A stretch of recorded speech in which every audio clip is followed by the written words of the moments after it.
Selamat datang di Didi TV, sebuah kanal pribadi yang mengajak kita semua memahami tentang diri kita sebagai makhluk ciptaan Tuhan yang paling sempurna.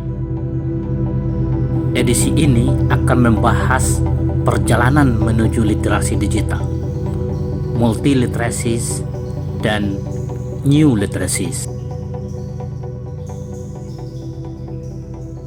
Assalamualaikum warahmatullahi wabarakatuh.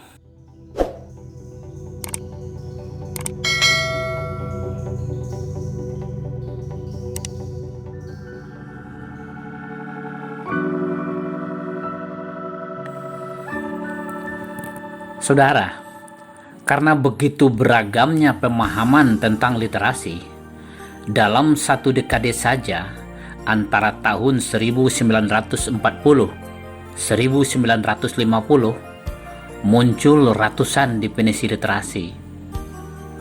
Fenomena ini tak terhindari karena pada kenyataannya literasi memang masuk ke dalam semua bidang kajian. Gejala ini masih berlangsung sampai hari ini yang membuat masyarakat semakin bingung memahami apa yang sesungguhnya yang dimaksudkan dengan literasi. Pada beberapa edisi sebelumnya, kita telah menegaskan bahwa yang dimaksudkan dengan literasi bukan buku. Buku dan bahan bacaan jenis lainnya memang sering disebut literatur, bukan literasi. Bukan juga kesusastraan. Kesusastraan itu literature, bukan literasi. Bukan pula aktivitas membaca dan menulis. Bukan juga tulisan atau aksara. Walaupun literasi memang terkait dengan baca tulis. Bukan juga pengetahuan atau ilmu pengetahuan yang terdapat di dalam otak manusia. Jika merujuk ke kamus bahasa Inggris, kita akan menemukan banyak sekali kata yang terkait dengan literasi. Sebenarnya, literasi adalah kemampuan seseorang menciptakan makna atau memaknai simbol-simbol, baik tertulis, teks, maupun simbol-simbol tak tertulis, dan mengungkapkan makna atau pemahaman tersebut dengan berbagai cara, teknik, dan media. Aktivitas atau proses pemaknaan simbol-simbol inilah yang kita sebut sebagai membaca atau iqra, dan proses atau aktivitas pengungkapan makna, penyampaian makna, itulah yang kita sebut sebagai menulis. Namun tidak dapat dipungkiri bahwa perkembangan pemahaman terhadap literasi akhir-akhir ini sudah semakin liar. Setiap orang berbicara tentang literasi dengan pemahamannya masing-masing. Oleh karena itu, pakar literasi memperkenalkan 3 pendekatan pemahaman terhadap literasi. Pendekatan kuantitatif, pendekatan kualitatif, dan pendekatan pluralis. Pendekatan kuantitatif mengukur tingkat literasi seseorang dengan parameter angka-angka seperti usia baca dan lamanya masa persekolahan. UNESCO umpamanya pada tahun 1950-an pernah menetapkan kelas 5 sebagai international benchmark untuk menyatakan seseorang literat. Kementerian Pendidikan Amerika Serikat pernah pula menggunakan batasan usia baca atau reading age 7 tahun. Sementara Inggris 9 tahun. Indonesia pernah menetapkan usia wajib belajar 7 tahun, 9 tahun, dan sekarang meningkat menjadi 13 tahun. Namun, pendekatan ini kelihatannya gagal karena ternyata tingkat kemampuan seseorang memaknai simbol, alam, dan gejalanya yang kita sebut sebagai literasi tidak terkait dengan lamanya masa pembelajaran membaca seseorang. Sehingga pada tahun 1960 sampai 1980-an, pakar literasi memperkenalkan pendekatan kualitatif yang berusaha menjelaskan tingkat literasi seseorang secara deskriptif, membedakan apakah seseorang literate, kurang literate, atau tidak literate dengan menggunakan kata-kata ternyata tidak lebih akurat.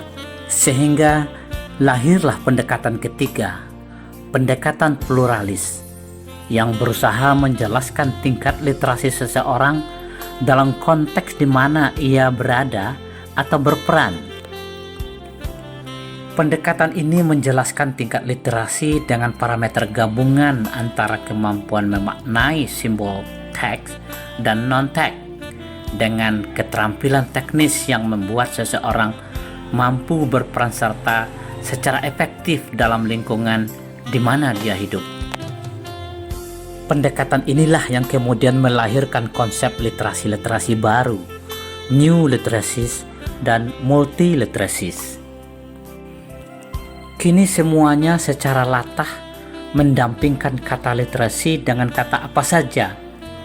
Literasi adat, literasi rumah tangga, literasi sejarah, literasi militer, literasi hukum, literasi apa saja.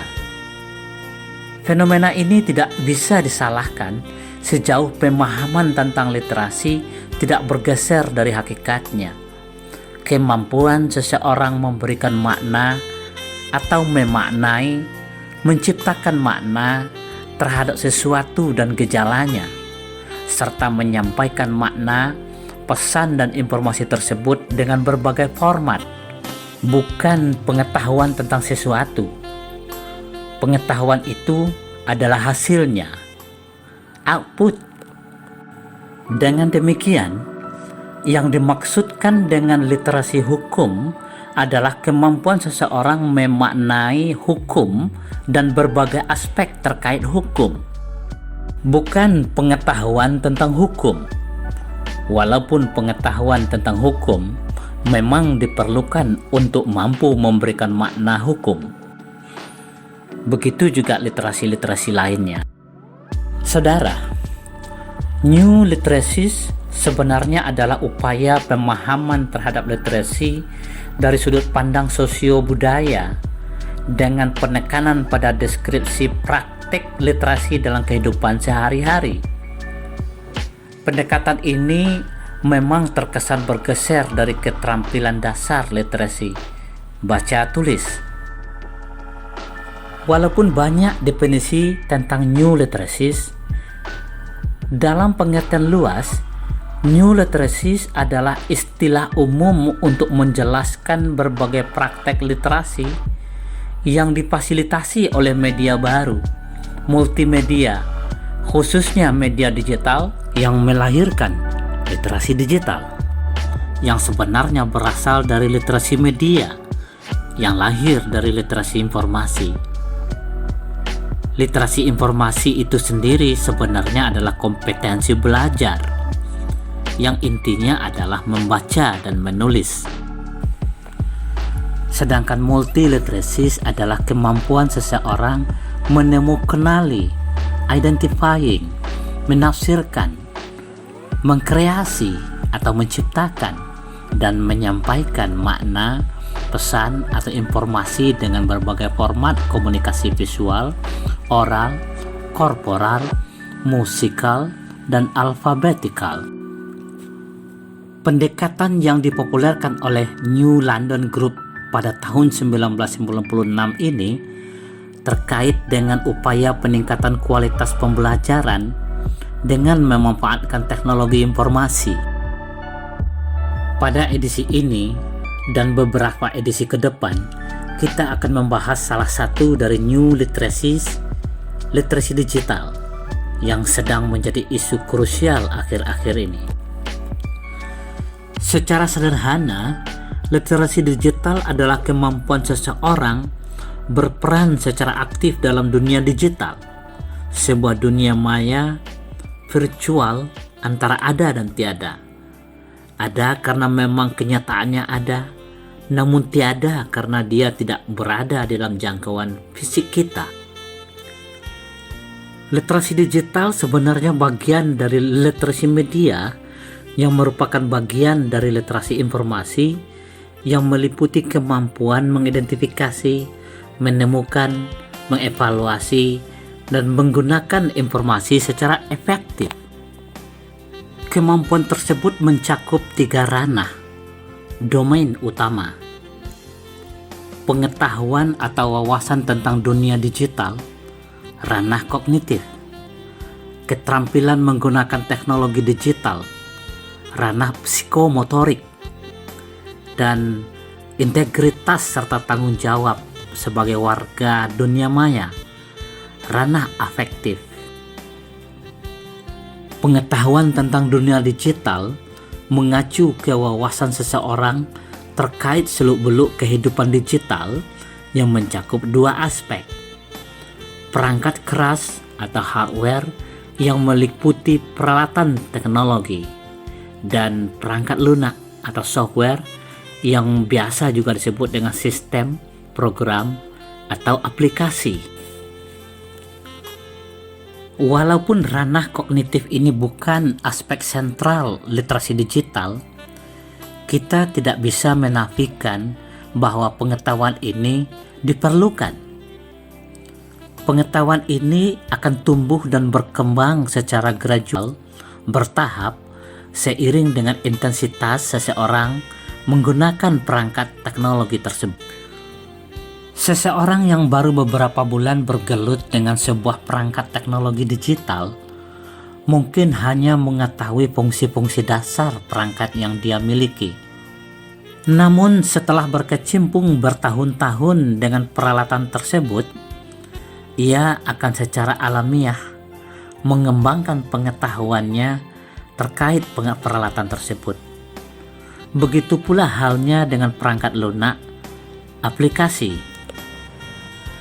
Kita semua tentunya menyadari bahwa perubahan dan perkembangan teknologi digital, baik perangkat keras maupun perangkat lunak, sangat cepat.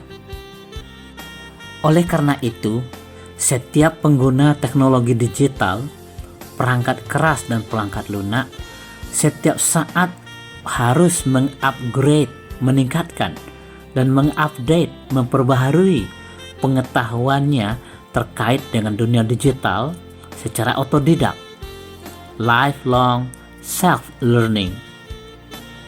Tidak ada pilihan lain, karena kita sudah berada di tengah samudera digital dan kita tidak mungkin akan kembali ke dermaga.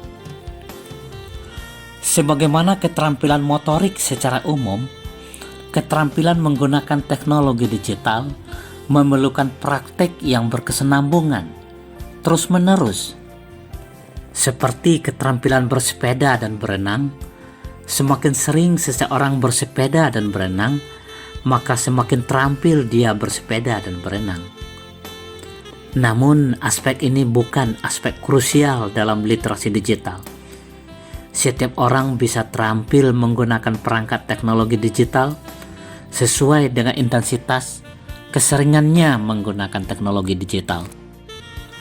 Ranah atau domain sentral literasi digital sebenarnya adalah ranah afektif yang mencakup rasa atau sense, emosi, emotion, dan sikap atau attitude.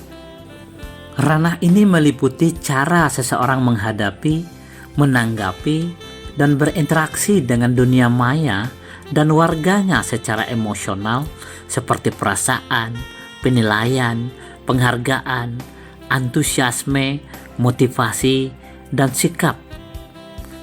Lebih rinci, ranah ini terdiri dari 5 subdomain.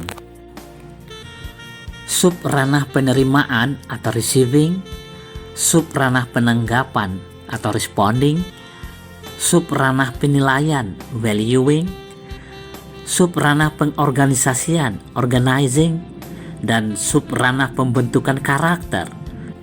Subranah receiving terkait dengan sikap penerimaan seseorang terhadap kenyataan bahwa kita pada hari ini dan ke depan hidup dalam samudera digital yang garis pantainya tidak kelihatan lagi.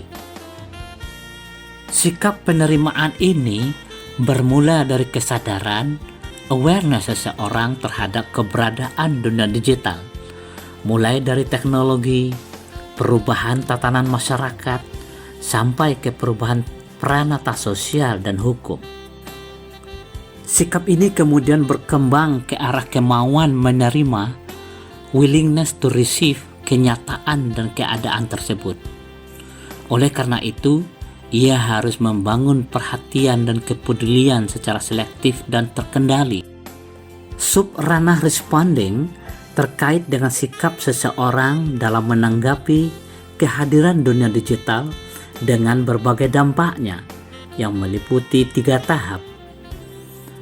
Kesepakatan untuk merespon, keinginan untuk merespon, dan kepuasan dalam merespon. Subranah valuing terkait dengan sikap seseorang dalam memberikan penilaian terhadap kehadiran dunia digital yang telah mengubah hampir semua aspek kehidupan manusia.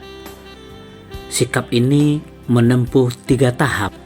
Tahap penerimaan nilai-nilai yang sedang berubah tersebut, tahap menyukai nilai-nilai tersebut, dan tahap mendukung, committed dengan nilai-nilai tersebut. Subranah organizing terkait dengan sikap seseorang dalam mengorganisir nilai-nilai baru di dalam dirinya sebagai dampak dari dunia digital yang mencakup 2 tahapan. Membangun pemahaman atau gagasan umum yang disebut dengan konseptualisasi nilai dan pengorganisasian sistem nilai. Terakhir, characterization terkait dengan proses pembentukan karakter, goresan kolbu yang akan mengarahkan sikap seseorang terhadap kehadiran dunia digital. Ranah ini mencakup 2 tahapan, generalisasi nilai-nilai dan pembentukan karakter. Saudara, bagaimana menjadi seorang warga dunia maya yang digitally literate, yang literat secara digital? Kita bahas pada edisi berikutnya.